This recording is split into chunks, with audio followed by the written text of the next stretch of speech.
করবো মুরগির পাও নিয়ে আসি বাজার থেকে। এই যে মশলা টশলা করে রেডি করছি, এখন আমরা চুলাই দিব।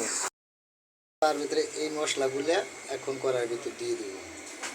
দেখেন এই যে জিরের গুঁড়া, হলুদের গুঁড়া, মরিচের গুঁড়া, পেঁয়াজ বাটা, রসুন বাটা, আদা বাটা, গরম মশলা এগুলো মুরগির পায়ের ভিতরে দিয়ে দিব। এখন তেল ধরে দিচ্ছি, এখন মশলাগুলো দিয়ে দিই। দারচিনি, এলাচ, তারপর আপনার পেঁয়াজ কুচি,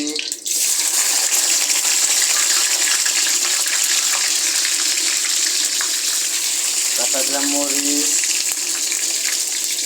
কাঁচা মরিচ, লঙ্কা মরিচ, তারপরে দেবো হলো আদা বাটা, রসুন বাটা, পেঁয়াজ বাটা,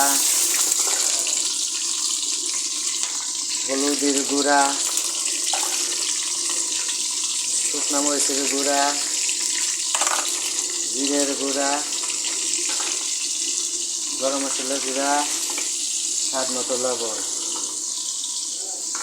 এখন আমরা এটা দিয়ে মশলা বানাতে থাকবো। একটু পানি দিয়ে দিলাম যাতে মশলাটা ভালো মতো মজে। আমাদের মশলা প্রায় পাকা প্রায় হয়ে গেছে। আমরা এখন মুরগির পাউডার দিয়ে দেবো,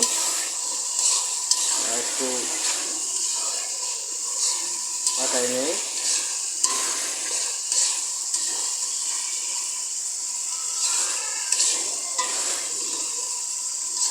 এখন আমাদের মশলা পাকে গেছে, আমরা যে মুরগির পাউডার দিয়ে দিলাম। মুরগির পাও দিয়ে ভালো করে কষানো।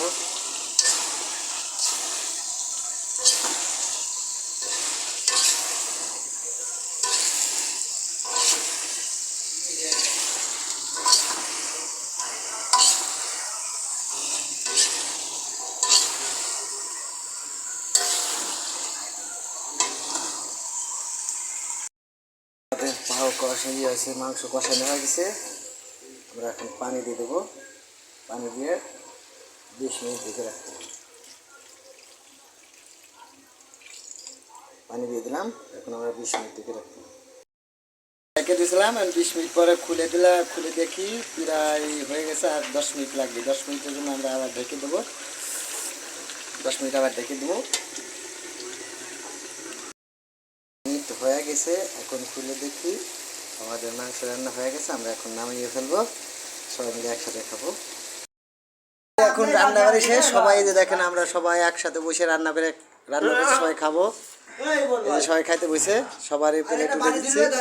আমাদের রুমমেট যেটি আছে সবাই একসাথে রান্না করে খাইতেছে।